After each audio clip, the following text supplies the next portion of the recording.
Hey mate, what's going on? Is it Sunday? Just chilling today. Yeah, we haven't really had a summer, so I Yeah. think most Aucklanders just want to see some decent weather. Yeah, I was lucky enough to get Yeah. away between October, November, December, Jan, and I was in Thailand and I had more than enough sun. But I just saw all this shit back home, cyclones and rains and Yeah. storms. Fucking hell. Well, you certainly timed that well then. Yeah, I know, Yeah, I definitely did it right. So yeah. what's your involvement just before obviously these are your questions, but what's your involvement between Stonewood and the QS stuff? Is it just a group that you enjoy or Yeah, so my real job is at Stonewood Homes head office in town, yeah, as kind of a national QS, national procurement sort of in a support role, yeah, sweet. which is pretty cruisy. But the Facebook group is just something I decided to do. So it's separate from Stonewood Homes. It's not part of Stonewood Yeah, yeah, Homes at all. obviously. Yeah. And it's just done really quite well. It really is just a good excuse for doing a bit of networking and because a lot of quantity surveyors just sit in the back office, don't really know what's going on. So Yeah, that's what yeah. I found, man. Like even when I first started, even when I first started doing it, I suppose I had a lot of people reach out to me, and they were like, they were happy to do the QS work. They were like, we just don't want to do any marketing, or we don't want to put our face on the camera. I'm like, yeah, Yeah. that's And another reason, I'm on LinkedIn, and over the years you get people message you, and it might be people who have just recently graduated or something, and they say, oh, I'm looking, for some work, or how can I get an internship, or how do I do this? And I really got just tired of having, I tried to be helpful, but I don't know all the answers. I just thought, well, there's no support for these cute young people coming through university at the other end. There's nothing for them. They've yeah, done some academic, but they've got no practical knowledge. yeah. And then the first question every boss will ask is, "Where's your experience?" And then it's like, Yeah, can't get exactly. any. And they've got no experience. Yeah. Yeah, So like I've belonged to the quantity surveyors, NZIQS of New Zealand, and you pay $500 membership and so forth, and they send you a few newsletters, and you might get a couple of beers at a Christmas event, and that's all you get for your $500, but no support really. yeah. I think it's across the board like that with everything though. Like I don't mean to shit on people here, but like NZCB, Master Builders, BCITO, like what do you really get? Yeah. Well, in the builders, you see a lot of apprentices sort of say, and I've worked for a builder over the North Shore, and they employed a few young apprentices, and we tried to give them some on-site training and a bit, but it's how much training do you give them, and how much do they have to do, and Yeah. yeah, I think it's yeah. I mean, you can yeah. The building industry, I reckon it's just, yeah, it's a bit tough. You can bitch and moan where you want and do that. I just think it depends what your setup is. Like, if I think it's a bit of a shambles, and I think it's I don't know. I'd be interested to see what's happening in the new build game stuff. What's yeah, happening there this year? But yeah, I don't know. I yeah. suppose that's sort of one reason I tried to get out of the building company side of it. It's just I just kind of didn't want to be tied to anyone or anything, or like I don't know. My mindset's changed on it since I first started to where I am now. Um, so yeah, like you say, we can complain about everything, or we can just try and do things better ourselves Yeah. and make the changes that we want to see. Mm. So I'm just doing what I think's a good idea, and if it Yeah. makes sense, I'll do it. Well, So you're pretty much doing exactly what I'm doing. You've been doing it longer. You've just got a group where people can put stuff in. You can put knowledge and information in. That's all I'm doing. I've just got a mm, page where I'm just putting information out and just trying to help people either A, do price stuff quicker, or B, find out where they're undercharging or where they should be charging more, or that's all. But I'm only one opinion, so it's interesting getting other people's insights and knowledge on it. yeah. I always get a bit discouraged when a QS isn't really actually considered part of anything. We just sort of Yeah, like told what to do, and you go, why don't you ask us our opinion at the yeah, beginning of the job? Because I know, like for instance, I think there's a job we're looking at, and I think it's got cedar as a cladding, and I'm thinking, well, cedar is just way too expensive now. Have you thought about changing the cladding? But you don't know how much say you've got in a project. yeah. That's a I think that's where I really enjoy And I know one of your questions was, where should a QS be involved, either concept or working drawings, and that's great. Prime example, I'm working with a good friend actually on a job in Queenstown, which is about to start this week. But I've started with them a year ago, and the first question I said was, what's your budget? And then it's like, well, once you get a budget, you can start working back from there. So yeah, I think it's important to get someone in at concept or even before concept, like if it's just an initial idea, pay a fee. Because to get concept drawings, even you're going to spend what, $5,000 for concepts, a rough plan, be about right, and then 20 to 50K. Yeah, it depends on the project, but yeah, the concept actually can cost quite a bit. Yeah. But if you get the concept right, well, then the rest of it will follow. Yeah. I'll just mention, so a quick introduction.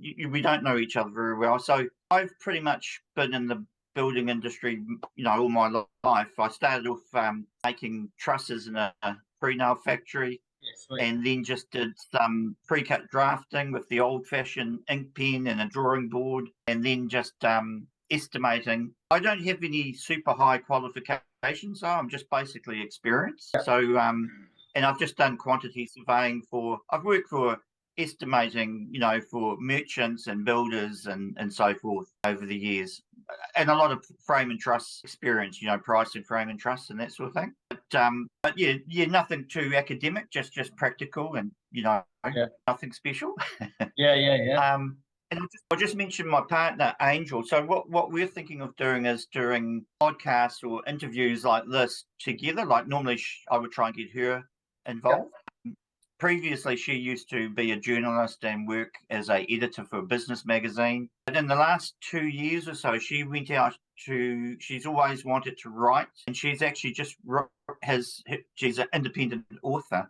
She's written about 20 books in the last 2.5, 3 years or something. Wow. And she works at night. Like she'll just but she's self-published and everything for indie writing. The subject matter, like lots of girls like reading, romance books and things, but she specialises in sort of like gay romance novels and so forth, which is quite a niche market. But she doesn't sell many books in New Zealand, but she's got the rest of the planet, and I think in America and Europe she's got quite a good following. So, and that's so cool. That just shows you what you can do if you're passionate. Yeah, that's it.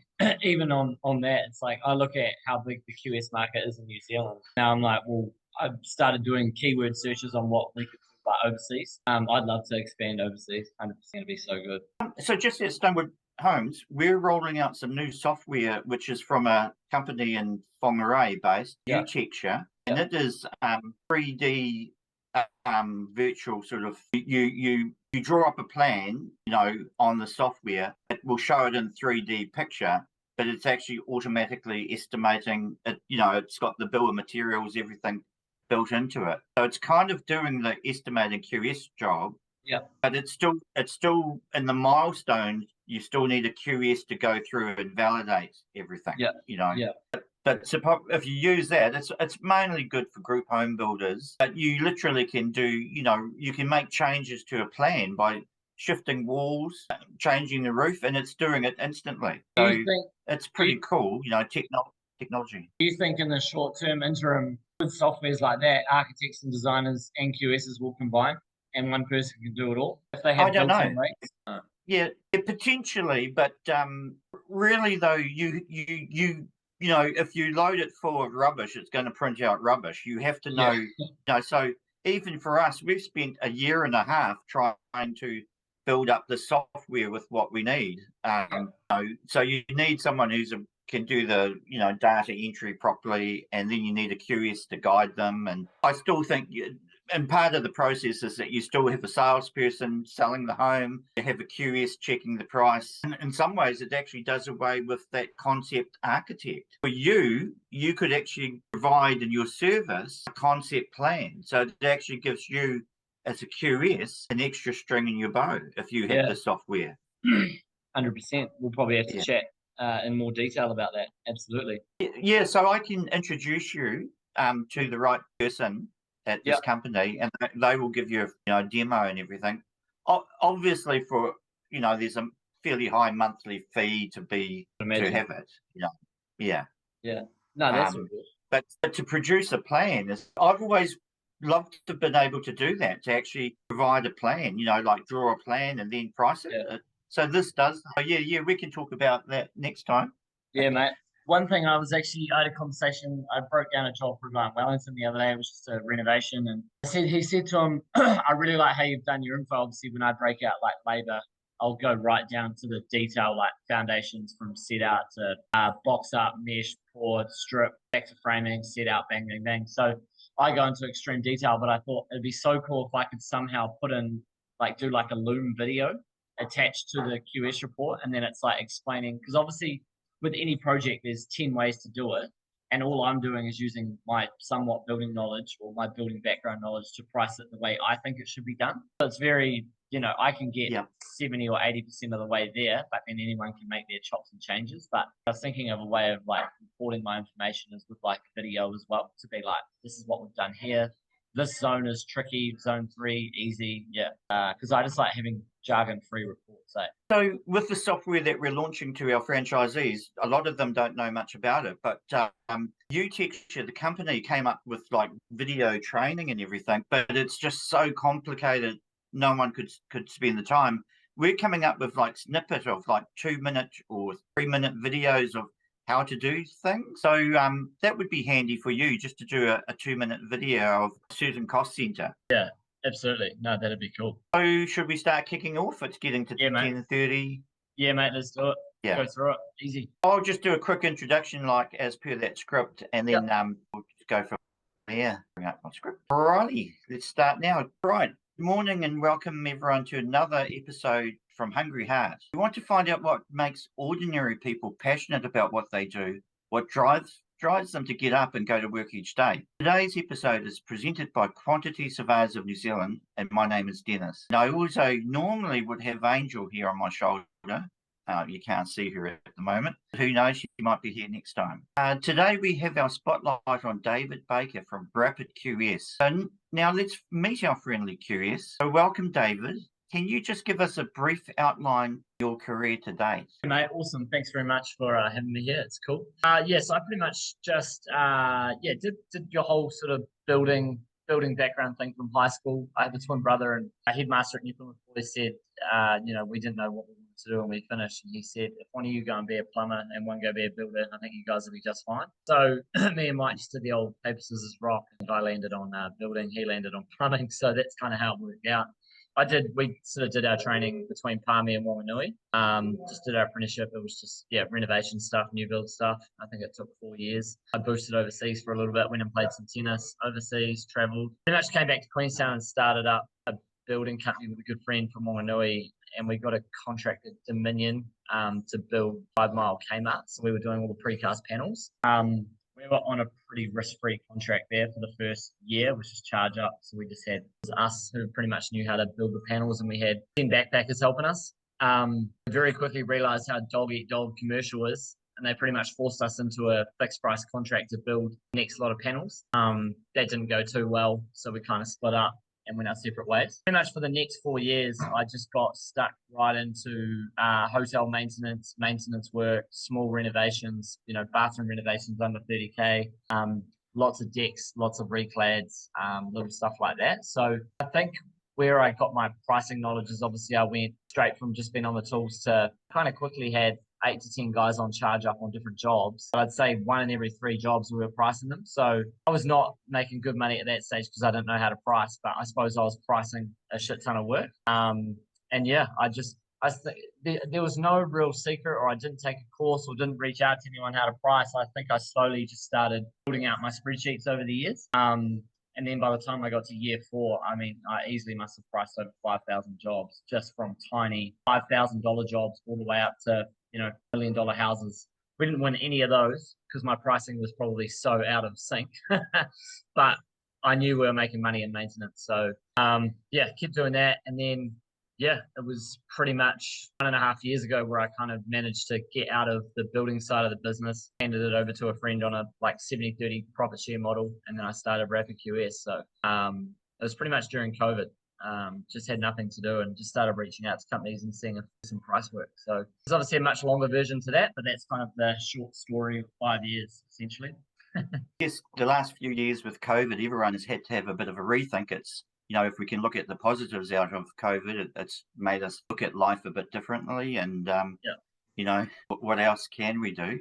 Yeah. It's not until you're forced into something, you might look at it differently. Yeah. Absolutely. So we've got about like 10 more questions I'd like to ask, if you don't mind. Yep. So number one, what do you think is the main role of a QS? Yeah, good question. Obviously, I think the common model now is pretty much client goes to builder submits a price, not knowing if it's profitable or going to make money. And then the client pretty much just chooses whether A, they've got that budget, or B, do they trust that builder? Yeah, good question. I feel like the main role of a QS would be to say if the clients pick the builder purely on like relationship, they like their work, they like what they've done, and now they need to negotiate a price. I think the role of a QS is to like manage the costing of the project, and then the builder just negotiates with the owner what their company profit margin should be. Every company profit margin is different, but I think to get the guts of the pricing done, 80%, 85% of the pricing, a QS should do it from a non-biased opinion. Like they're not trying to win the project, they're just trying to give actual costs of the project, and then it's up to that builder to be like, okay, well, I know we're valuable, we're good, our profit margin can be more than 15% because we're this good. Yeah, I think it would help reduce the amount of companies going under as well, because there's so much undercutting going on projects. And then, I mean, realistically, the builder just picks up a new ute, buggers off, owner's got to spend money on lawyers, find a new builder, the project stalls, bit of a shit show. Yeah, no, that's a good answer. I think a lot of people don't realize that the only real costing expert is a quantity surveyor. So, why would you go to someone else who has not got an expertise? Like builders can price jobs, but like you say, they may not be independently thinking. They might be looking at the small picture. I believe the QS looks at the bigger picture, the overall project, where a builder may be just looking at what his part is, and like you say, does he need a new boat or a new ute coming up? Yeah, that's it. That would be probably my fair understanding of why QS should be involved. And just in QSing, so who should use a QS and who's your current client base? Yeah, I think any builder who's not confident with his pricing to go in. I think anyone that needs to submit a fixed price to a project, like there's a lot of clients out there that and they don't need bank funding and they can do a charge up style model, which is essentially risk free to the builder. I think builders that are maybe going from labor only contracts to full contracts and they've never priced a full scope of a build. Like you see a lot of builders on Instagram posting all these houses that they're building, but from what I've seen, 70% of them are only on labor only, which is cool. Post your work. I think it's good to get more work. But the moment you move from labor only, which might be a $40,000 contract, to a full new build, which is say 800,000, there's a lot to go wrong now. And my main clientele would be renovation builders. The odd new build builder, no group home, no townhouse stuff. It'd be like your higher spec builds, and mainly builders that are just being sick of pricing. They're too busy. They've got 10 stacks of plans on their desk, and they're like, the client's paying for a QS report, but they just don't have the time to price. So existing builders, innovation builders are very rarely new builds, mainly renos. A good point. I think, because a lot of people, if they're too busy, if they've got too many plans on the desk, then they're just going to start taking stabs and that's it. Doing it quickly and maybe using a square meter rate, which we won't get too much into that square meter rate system. Yeah. But every project is different. I think we're up to number 3. What value can you offer your clients personally, and how do you communicate with your clients? Yeah, good. I suppose the value I offer, like at the end of the day, if you were a client and you were going to build your next house, Dennis, you would go and get 3 builders quotes. They might just send you 4 or 5 line items: building labor, materials, subbies, and P&Gs. I know with what we charge, with what back, like we're giving 300 to 400 line items depending on the scope of the job, and we're literally giving you every single line item, every single cost into that project. So I know I can give a real true figure. The answer that I love the most is, or feedback is, your estimate was 300K, but the job came in at 380, or all I could get quoted was 400. And I'll say stuff like, how many builders quotes did you get? Did you consider negotiating? Did you consider doing a section of the project to reduce the cost. So I can only do so much of what I think the market costs, but I can estimate painting at 55 a square. But if every painter in your region is booked for a year and you need your job done next month, that square meter rate goes out the gate. Number 4, when should a QS be engaged? Is it initial concept design stage or building consent stage? I think concept or even before. Like that Queenstown project, we got called in when they just had 3 pages of plans. It was just like an initial photo of what they had, a brief drawing of what they'd wanted, and then like another 3D. So personally, I think concept. We still price a lot of work where it's working drawings, the budget's too much, they can't afford it, and then the client's probably already spent 20K and submitted to council. So that's a real shame that's just burnt money. I definitely think concept or earlier, like look at, if it was me and I was on the outset, I'd want to know what something costs before I even engage anyone. Like if I had no knowledge of the building industry, I'm just trying to think of an analogy of a different industry. I'd just want to pay a consultant a fee, be like, hey, I've got this. And if it was a 2-hour phone call, try and give a ballpark figure, Yeah, I 100% agree on you. I think if you were wanting someone to design and build a luxury, like a millionaire wants a new luxury boat built or something, he's going to want to see pictures of that, and even though he might be a multi-millionaire, he actually wants to know how much it's going to cost. There's no point building a ship, cruise liner ship, if you can only afford a P-class dinghy or something. I don't know if this is a good analogy, but I suppose it would be like you'd want to see the books of a business before you're going to go and buy it. You wouldn't just jump in and buy it and then figure out the cost after, or figure out if it's making money. You probably want to do some research and see if it's making money before you spend $1 million. Yeah, your due diligence, isn't it? Yeah, do that first. Yeah. Before you get too far down the track. Exactly. Absolutely. Yeah. Number 5, explain to people that they should spend some dollars on QS services first, so that they can actually save them lots of money in the end. How do you explain that? Yeah, that's good. I suppose the thing I guarantee is people that will use a QS, my guarantee is if you're going to pay me a sum of money, I'll give you a full breakdown of what the project's going to cost. We're not trying to win the project, so I'm not trying to cut corners to save money. I'm just trying to give you a real figure. And then I suppose I just guarantee a timeline, I'll just say, hey, listen, I'll get you a quote back within 5 days. Most people, it's how much time is it going to take to get this back? I think I got a bit off track there. I think definitely engaging to sort of know when they engage with our services, they know what they're going to get. They've seen a full spreadsheet. They know that every cost is going to be in there, and we're going to get it back in a reasonable time frame. Yeah.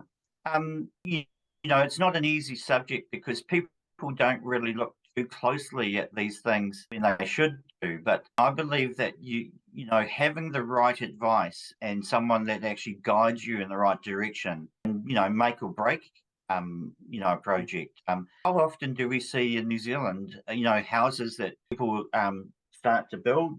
I've got one just across the road from me, and it just seems to be taking forever to build. And whenever a house is delayed, of course, the costs just keep going up. So if you can get, people on board who know what they're doing, who have done it 100 times before, they know what the pitfalls are, where to look out for issues. Yeah. Hey, Dennis, I'll just let you know, sorry, this link's got 8 minutes left. We can do another video call, but just to let you know. Okay. We'll just, we can just flick through quickly. Yeah, that's all good. The last few questions are pretty quick. Oh, that's cool. Number 6 is, what is your contribution to the overall project success or project management? A tougher question. Yeah, probably that would be, at the moment, we're pretty much cut off.